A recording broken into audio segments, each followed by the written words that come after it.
আপনি কি জানেন এই পৃথিবীর সবথেকে বড় মিথ্যে কি? সেটা হলো ধনী মানুষগুলো পরিশ্রম করে ধনী হয়।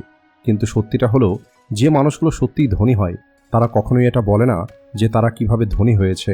এরা আপনাকে মোটিভেশনাল স্পিচ দেবে, হার্ডওয়ার্কের কথা বলবে, আর্লি মর্নিং রুটিনের কথা বলবে, কিন্তু সেই রহস্য যা তাদের ওয়েলথ তৈরি করেছে সেটা কখনোই শেয়ার করবে না। কারণ যদি আপনি ওই রহস্যটা জেনে যান তাহলে আপনিও ধনী হয়ে যাবেন। কিন্তু আজ থেকে 500 বছর আগে একটি মানুষ ওই রহস্য লিখে গেছেন, আর ওই মানুষটার নাম ছিল নিকোলা মেকিয়াভেলি। আর ওনার লেখা বই এত বেশি ডেঞ্জারাস ছিল যে চার্চ ওনার লেখা বইকে ব্যান করে দেয়। পোপ বলে এটা হলো শয়তানের বই। গভর্নমেন্ট ওই বইয়ের সমস্ত কপি পুড়িয়ে ফেলে, কারণ ওই বইয়ের মধ্যে এমন কিছু সত্যি কথা লেখা ছিল যা তখনকার দিনের রাজা এবং ধনী মানুষগুলো জানত। আর আজকের এই ভিডিওতে আমি আপনাদের ওই বইয়ে থাকা 9টি গোপন রহস্য বলতে যাচ্ছি। কিন্তু তার আগে আপনাদের জন্য ছোট্ট একটি ওয়ার্নিং। এই ভিডিওটা তাদের জন্য নয় যারা মোটিভেশনাল কোট শুনেই খুশি হয়ে যায়, বরং আজকের ভিডিওটা হলো তাদের জন্য যারা সত্যি কথা শোনার সাহস রাখে, যারা আজকের পরে নিজের জীবনটা আলাদাভাবে বাঁচতে চায়। এছাড়া আজকের ভিডিওটি তাদের জন্য নয় যারা এটা মনে করে যে অল্প একটু পরিশ্রম করব, পজিটিভ চিন্তা করব, তাহলেই জীবনে সব কিছু ঠিক হয়ে যাবে। বরং আজকের ভিডিওটা হলো সেই সমস্ত মানুষের জন্য যারা এটা বুঝে গেছে এই পৃথিবীটা তেমন নয় যেমনটা মনে হয়। তো চলুন শুরু করা যাক। প্রথম রহস্য, আপনাকে শেয়াল হতে হবে, সিংহ নয়। ইতালিতে একটি মানুষ ছিল যিনি ইতালির সবথেকে ধনী মানুষ, কিন্তু যদি আপনি ওনাকে রাস্তাতে দেখেন তাহলে আপনি বুঝতেই পারবেন না যে উনি এত বেশি ধনী। উনি সাধারণ পোশাক পরতেন, সাধারণ ঘরে থাকতেন, কোনো রকমের শো অফ করতেন না। কিন্তু আসল সত্যটা হলো সমগ্র ইউরোপের রাজারা ওনার কাছে থেকে টাকা ধার নিতেন। প্রতিটা বড় ডিল ওনার ইশারাতেই হতো, কিন্তু কেউ এইসব রহস্য জানত না।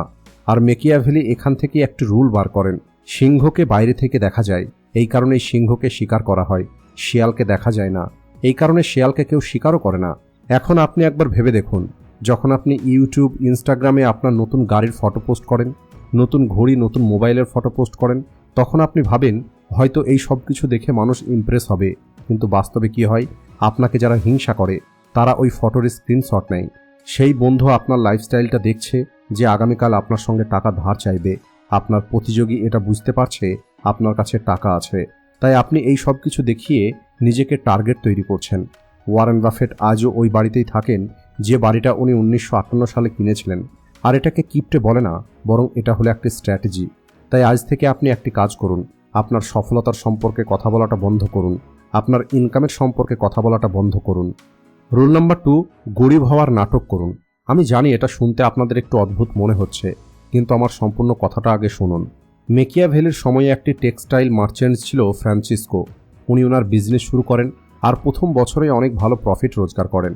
আর এমন পরিস্থিতিতে একটি সাধারণ মানুষ কি করত? নিজের জন্য গাড়ি কিনে নিত, বড় অফিস তৈরি করত, মানুষদেরকে বলতো যে তার ব্যবসা কত ভালো চলছে। কিন্তু ফ্রান্সিসকো আলাদা কিছু করেন। উনি ওনার পুরনো পোশাক পরা কন্টিনিউ করেন, ওই ছোট্ট পুরনো দোকানেই বসতে থাকেন। আর যখনই ওনাকে কেউ জিজ্ঞেস করতো ব্যবসা কেমন চলছে, তখন উনি বলতেন মার্কেট অনেক স্লো চলছে, কোনোরকমভাবে চলে যাচ্ছে। আর এর পরিণামে কি হয়? কম্পিটিটর ওনাকে সিরিয়াসলি নেয়নি, কারণ কম্পিটিটরের মনে হতো এ অনেক ছোট খেলাড়ি। সাপ্লায়ার ওনাকে বেটার রেট দেয়, কারণ সাপ্লায়ারের মনে হতো এ এখন স্ট্রাগল করছে। গভর্নমেন্ট ওনাকে ইগনোর করে, আর কেউ ওনার গ্রোথকে ট্র্যাক করেনি। আর আগামী 5 বছরের মধ্যে উনি চুপচাপ শহরের সবথেকে বড় টেক্সটাইল মার্চেন্ট হয়ে ওঠে, আর সেটা কেউ বুঝতেও পারেনি। এটাই হলো হিউম্যান সাইকোলজি। মানুষ দুর্বলকে সাহায্য করে, কিন্তু শক্তিশালীদেরকে দেখে হিংসে করে, শক্তিশালীদেরকে আটকানোর চেষ্টা করে। তাই এই সাইকোলজিটাকে আপনি আপনার পক্ষে ব্যবহার করুন। আপনি মিটিংয়ে গিয়ে বলুন মার্কেট অনেক কঠিন, নেগোসিয়েশন করার সময় আপনি বলুন আপনার বাজেট টাইট, কিন্তু ভিতরে ভিতরে কাউকে কোনো কিছু না বলেই নিজের এম্পায়ার তৈরি করুন। মনে রাখবেন, ধনী মানুষগুলো গরিব হওয়ার নাটক করে, আর গরিব মানুষগুলো ধনী হওয়ার নাটক করে। রুল নাম্বার 3, শত্রু আপনার বাড়িতেই আছে। একটি কটু সত্য কথা শুনুন, যেটা হয়তো আপনি শুনতেও চান না। আপনার সবথেকে বড় শত্রু সে নয় যে আপনার সামনে দাঁড়িয়ে আছে আর আপনাকে চ্যালেঞ্জ করছে, বরং আপনার সবথেকে বড় শত্রু হলো সেই যে আপনার বাড়িতে বসে খাবার খায়, যে আপনার বন্ধু হয়ে আপনার সঙ্গে হাসে, যে আপনার সামনে আপনার প্রশংসা করে আর আপনার পিছনে আপনার ক্ষতি চায়। আর সবথেকে ডেঞ্জারাস কথা হলো আপনি তাকে চিনতে পারেন না। মুম্বাইয়ে কিছু বছর আগে একটি স্টার্টআপ ফাউন্ডার ছিল। ওনার কোম্পানির ভ্যালুয়েশন 100 কোটি টাকা হয়ে গেছিল। উনি অনেক খুশিতে ছিলেন, আর ওনার খুশি হওয়ার অধিকার ছিল। এরপরে উনি অনেক বড় একটি পার্টি রাখেন যেখানে সবাইকে ইনভাইট করেন। আর এরপরে উনি ওনার রেভিনিউ ফিগার দেখান, ফিউচার প্ল্যান শেয়ার করেন, আর নিজের সম্পূর্ণ স্ট্র্যাটেজি খুলে বলে দেন। ওনার মনে হয় এটা হলো ওনার জীবনের সবথেকে ভালো দিন, কিন্তু আগামী 6 মাস পরে কি হয়, ওনার ম্যানেজার রিজাইন করে আর কম্পিটিটরের কোম্পানিতে জয়েন করে নেয়। মার্কেটিং হেড একই বিজনেস মডেলের সঙ্গে নিজের আলাদা কোম্পানি তৈরি করে। ইনভেস্টররা প্রেশার দেওয়া শুরু করে, আর ওই কোম্পানি, যে কোম্পানিটা 100 কোটি টাকার হয়ে গেছিল, সেটা মাত্র 2 বছরের মধ্যেই বন্ধ হয়ে যায়। আর এখানে ওই কোম্পানির কেবল একটাই ভুল ছিল, সেটা হলো সবাইকে বলে দেওয়া যে তাদের কাছে কি আছে। চাইনিজ যোদ্ধা সানজু বলেছিলেন, যখন আপনি স্ট্রং হবেন তখন নিজেকে উইক দেখান, আর যখন আপনি উইক হবেন তখন নিজেকে স্ট্রং দেখান। কিন্তু মেকিয়াভেলি বলেন, সবসময় নিজেকে উইক দেখান। আপনার স্ট্রং হওয়াটা যেন মানুষ তখন জানতে পারে যখন অনেক দেরি হয়ে যাবে, যখন আপনি এত বেশি এগিয়ে চলে যাবেন যে কেউ আপনাকে আর আটকাতে পারবে না।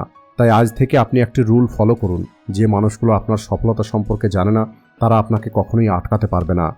রুল নাম্বার 4, পর্দার পিছনে নিজের সাম্রাজ্য তৈরি করুন। আপনি নিজেকে একটি প্রশ্ন জিজ্ঞেস করুন, আসল পাওয়ার কোনটা? সেটা যেটা দেখতে পাওয়া যায়, নাকি সেটা যেটা দেখতে পাওয়া যায় না? আজ যার ইনস্টাগ্রামে 5 মিলিয়ন ফলোয়ার আছে, সে পাওয়ারফুল নয়, বরং সে হলো কেবল একটি প্রোডাক্ট, কেবল একটি টুল। কিন্তু যে ওই ক্রিয়েটরকে স্পন্সর করে, যে ওই ক্রিয়েটরকে কিনে নিয়ে লাখো মানুষের কাছে নিজের মেসেজ পৌঁছে দেয়, সেই হলো আসল পাওয়ারফুল। আর আপনি তার নাম কখনোই শোনেননি, কারণ তার কোনো ইনস্টাগ্রাম নেই, তার কোনো পাবলিক প্রেজেন্স নেই, তাকে কোথাও দেখতে পাওয়া যায় না, কিন্তু সে প্রত্যেকটি জায়গায় আছে। এটাই হলো আসল পাওয়ার। তাই আজ থেকে আপনি একটি নিয়ম তৈরি করুন, আপনি নিজের জন্য অনেকগুলো ইনকাম সোর্স তৈরি করবেন, কিন্তু কেবল একটা ইনকামের সম্পর্কেই মানুষদেরকে বলবেন, আর সেটাও সব থেকে বোরিং এবং অর্ডিনারি ইনকামের সম্পর্কেই বলুন। আপনি কাউকে বলবেন না যে আপনি স্টক মার্কেটে ইনভেস্ট করেন। কানেকশন তৈরি করুন, কিন্তু সেটা গোপন করে রাখুন। আপনি ওই লয়ারের সঙ্গে বন্ধুত্ব করুন যে কখনোই মিডিয়ার সামনে আসে না। আপনি ওই ব্যাংকারের সঙ্গে রিলেশন তৈরি করুন যে স্পটলাইট থেকে সবসময় দূরে থাকে।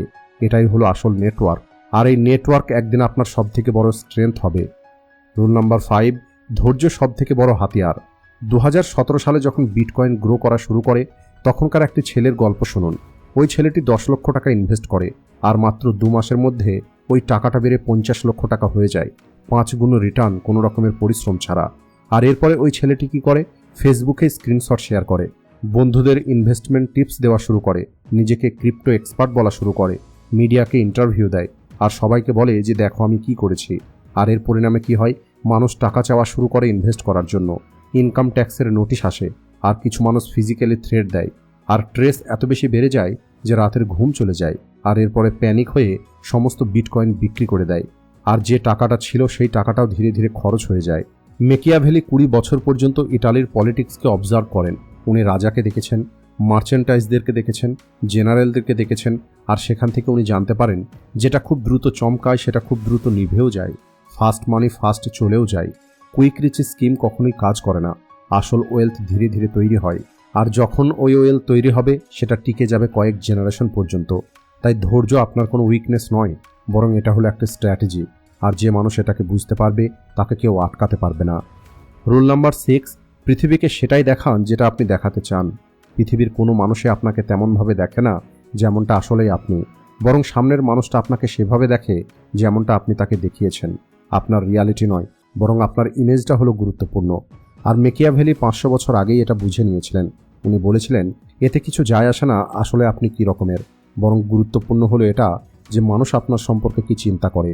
কারণ মানুষ আপনার সঙ্গে আপনার রিয়ালিটি অনুযায়ী চলে না, বরং তারা আপনার ইমেজের মতো করে চলে। আর এখন আপনি ভেবে দেখুন, যদি আপনি ধনী হন কিন্তু মানুষ মনে করে আপনি হলেন সাধারণ, তাহলে আপনি একদম সুরক্ষিত থাকবেন। কেউ আপনাকে টার্গেট করবে না, কেউ আপনার কাছে থেকে টাকা ধার চাইবে না, কেউ আপনাকে দেখে হিংসে করবে না। আপনি চুপচাপ নিজের সাম্রাজ্য তৈরি করতে পারবেন, আর সেটা পৃথিবীর মানুষ জানতেও পারবে না। কিন্তু যদি আপনি সাধারণ হয়ে থাকেন আর মানুষ মনে করে আপনি হলেন ধনী, তাহলে আপনি চারিদিক থেকে বিপদে আছেন। চারিদিক থেকে মানুষ আপনার উপরে আশা করবে, মানুষ আপনার কাছে থেকে সেটা চাইবে যেটা আপনি দিতে পারবেন না। আর যখন আপনি দিতে পারবেন না, তখন ওই মানুষগুলোই আপনার শত্রু হয়ে যাবে। তাই আজ থেকেই একটি নিয়ম তৈরি করুন, আপনার জীবনের স্ক্রিপ্টটা আপনি নিজেই লিখবেন। মানুষদেরকে সেটা দেখান যেটা আপনি চান যে মানুষ দেখুক। যেটা আপনাকে দুর্বল তৈরি করবে সেটাকে গোপন করুন, আর যেটা আপনাকে সুরক্ষিত রাখবে সেটাই দেখান। কারণ যে মানুষ নিজের ইমেজকে কন্ট্রোল করে, ওই মানুষটা তার জীবনকেও কন্ট্রোল করতে পারবে। রুল নাম্বার 7, যত কম দেখাবেন তত বেশি পাবেন। মেকিয়াভেলি রেনেসন্সে একটি ডেঞ্জারাস প্যাটার্ন ফলো করেন, আর যখন উনি প্যাটার্নটা বোঝেন তখন উনি বুঝতে পারেন এই প্যাটার্নটা আজও সব জায়গায় কাজ করে। যে সব থেকে বেশি পড়াশোনা করেছে তাকে সবার আগে মেরে ফেলা হতো, যে সব থেকে বেশি ক্যাপেবল ছিল তাকেই সবার আগে শাস্তি দেওয়া হতো, যে সব থেকে বেশি জানতো সেই সবার আগে ধ্বংস হয়ে যেত। কেন? এর কারণ হলো নলেজ হলো একটি থ্রেড। যে অনেক বেশি জানে সে রাজাকে রিপ্লেস করতে পারে, সে সিস্টেমকে নিজের পক্ষে ব্যবহার করতে পারে। আর ডেঞ্জারাস মানুষদেরকে রাজা কখনোই নিজের কাছে রাখবে না। তাদের হয় ব্যবহার করে ফেলে দেওয়া হয় অথবা আগেই শেষ করে দেওয়া হয়। আর এটাই আজ আপনার কর্মক্ষেত্রে হচ্ছে। অফিসের মধ্যে যে সব থেকে বেশি স্মার্ট হয় তাকে সব থেকে বেশি কাজ করতে হয়, তার বিরুদ্ধে সব থেকে বেশি পলিটিক্স হয়, তাকে সব থেকে বেশি আটকানোর চেষ্টা করা হয়, তাকে সব থেকে বেশি মানুষ ভয় পায়, আর যে ভয় পায় সে ক্ষতি করে। আর এর জন্য ম্যাকিয়াভেলি বলেন, কখনো কখনো সব থেকে স্মার্ট মুভ হলো নিজেকে একটু কম স্মার্ট দেখাতে হবে। অফিসে প্রমোশন পেলে বলুন, আমি অনেক লাকি ছিলাম আর বস আমার উপরে দয়া করেছেন। বিজনেসে প্রফিট হলে বলুন, কোনোরকমভাবে সার্ভাইভ করছি। যদি আপনার কাছে কোনো ব্রিলিয়ান্ট আইডিয়া থাকে তাহলে সেটাকে স্লোলি প্রেজেন্ট করুন, যেন মনে হয় এটা হলো সবার আইডিয়া। যখন আপনি নিজেকে চালাক দেখাবেন তখন মানুষ আপনার সঙ্গে প্রতিযোগিতা করবে, আপনাকে আটকানোর চেষ্টা করবে, আপনার বিরুদ্ধে যাবে। কিন্তু যখন আপনি নিজেকে সিম্পল দেখাবেন তখন মানুষ আপনার সামনে মন খুলে কথা বলবে, মানুষ আপনাকে সিরিয়াসলি নেবে না। আর তখন আপনি সব কিছু দেখতে পাবেন, সব কিছু শুনতে পাবেন, সব কিছু বুঝতে পারবেন, কারণ ইনফরমেশনই হলো আসল পাওয়ার। রুল নাম্বার 8, কেবল টাকা রোজগার করবেন না, বরং টাকা দিয়ে টাকা রোজগার করুন। আমি আপনাদের একটি প্রশ্ন জিজ্ঞেস করছি, এর উত্তরটা সততার সঙ্গে আপনি নিজেকে দেবেন। যদি আপনি আগামীকাল থেকে কাজ করাটা বন্ধ করে দেন তাহলে কতদিন পর্যন্ত আপনার সংসার চলবে? 1 সপ্তাহ, 1 মাস, 3 মাস? আর যদি আপনার উত্তরটা 1 বছরের কম হয় তাহলে জেনে রাখুন আপনি এখনো পর্যন্ত কেবলমাত্র একটি গোলাম। আপনার নিজের বিজনেস থাকুক, আপনি লাখো টাকা রোজগার করতে পারেন, আপনি নিজেকে যতই সফল দেখান না কেন, যদি আপনার রোজগার আপনার সময়ের উপরে নির্ভর করে তাহলে আপনি ফ্রি নেই। ম্যাকিয়াভেলি ইটালিতে খুবই ইন্টারেস্টিং একটি প্যাটার্ন অবজার্ভ করেন। যে ফ্যামিলিগুলো বড় বড় গ্র্যান্ড প্যালেস তৈরি করেছে, যারা তাদের ওয়েলথকে পৃথিবীর সামনে ডিসপ্লে করেছে, যারা এক্সপেন্সিভ পার্টি করেছে আর নিজের পাওয়ার দেখিয়েছে, ওই ফ্যামিলিগুলো 2 থেকে 3 জেনারেশনের মধ্যেই গরিব হয়ে গেছে।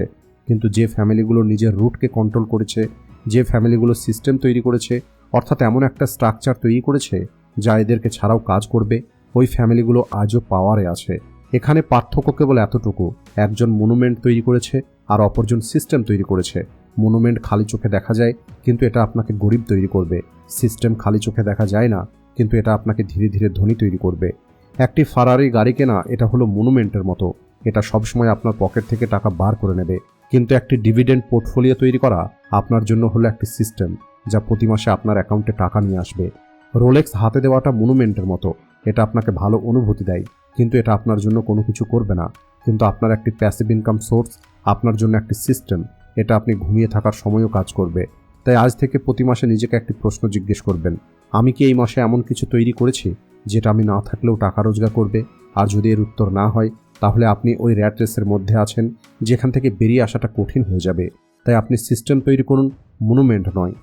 রুল নাম্বার 9, নিজেকে ধনী দেখানো বন্ধ করুন, বরং ধনী হন। এটা ছিল ম্যাকিয়াভেলির সব থেকে ডেঞ্জারাস এবং সব থেকে ডিপ লেসন। আর এই লেসনটা একটি মানুষের রিয়েল লাইফ থেকে আসে। আইকেয়ার ফাউন্ডার, ওনার নেটওয়ার্থ $58 বিলিয়ন। উনি পৃথিবীর সব থেকে ধনী মানুষদের মধ্যে একজন ছিলেন। যদি আপনি ওনার সঙ্গে রাস্তাতে দেখা করতেন তাহলে আপনি বুঝতেই পারতেন না যে এই মানুষটা এত বেশি ধনী হতে পারে। উনি সবসময় ইকোনমিক ক্লাসে ট্রাভেল করতেন, 15 বছরের পুরনো ভলভো চালাতেন, গ্রসারির জন্য ডিসকাউন্ট কুপন ব্যবহার করতেন, স্ট্রিট ফুড খেতেন, মার্কেটে নিজে গিয়ে সবজি কিনতেন। মানুষ ওনাকে দেখে হাসতো আর বলতো, এই মানুষটা অনেক বেশি কিপটে, এত টাকা থাকার পরেও কী রকমের জীবনযাপন করছে। কিন্তু ওই মানুষটা হাসতো না, বরং ওই মানুষটা নিজেকে প্রোটেক্ট করছিল আনওয়ান্টেড অ্যাটেনশন থেকে, হিংসা থেকে, ওই সমস্ত মানুষের থেকে যে মানুষগুলো ওনার ওয়েলথ দেখে ওনার কাছে আসবে। উনি ওনার ওয়েলথকে এনজয় করেছেন, মানুষকে দেখায়নি। উনি ওনার জীবন নিজের শর্তে বেঁচেছেন। উনি কাউকে এটা প্রমাণ করে দেখায়নি যে উনি ধনী, কারণ যাকে প্রুভ করতে হয় সে এখনও প্রুভ করার স্টেজেই আছে। অন্যদিকে যে আসলেই ধনী তাকে কোনো কিছু প্রুভ করতে হয় না। তাই আজ থেকেই ব্র্যান্ডেড ক্লথ পাবলিক প্লেসে কম পড়ুন, নিজের সাকসেস স্টোরি সোশ্যাল মিডিয়াতে শেয়ার করাটা বন্ধ করুন, সিম্পল থাকুন, ইনভিজিবল থাকুন। কারণ পৃথিবীর সব থেকে বড় সত্যি হলো এটাই, money is loud, wealth is quiet. টাকা চিৎকার করে কিন্তু সম্পদ চুপ থাকে। তো বন্ধুরা, আজকের এই ভিডিওতে আপনারা ওই 9টি রহস্য জানতে পারলেন, কিন্তু এগুলো কেবলমাত্র রহস্য নয়, বরং এগুলো হলো একটি নতুন চিন্তা, নতুন পদ্ধতি এই পৃথিবীকে দেখার। তাই যখন আপনি প্রমাণ করাটা বন্ধ করবেন তখনই আপনি ইমপ্রুভ করা শুরু করবেন। যখন আপনি চিৎকার করা বন্ধ করবেন তখনই আপনার কাজ কথা বলা শুরু করবে। আজকের ভিডিওটি এই পর্যন্তই। ভিডিও ভালো লাগলে ভিডিওটিকে লাইক ও শেয়ার করতে ভুলবেন না। Thanks for watching.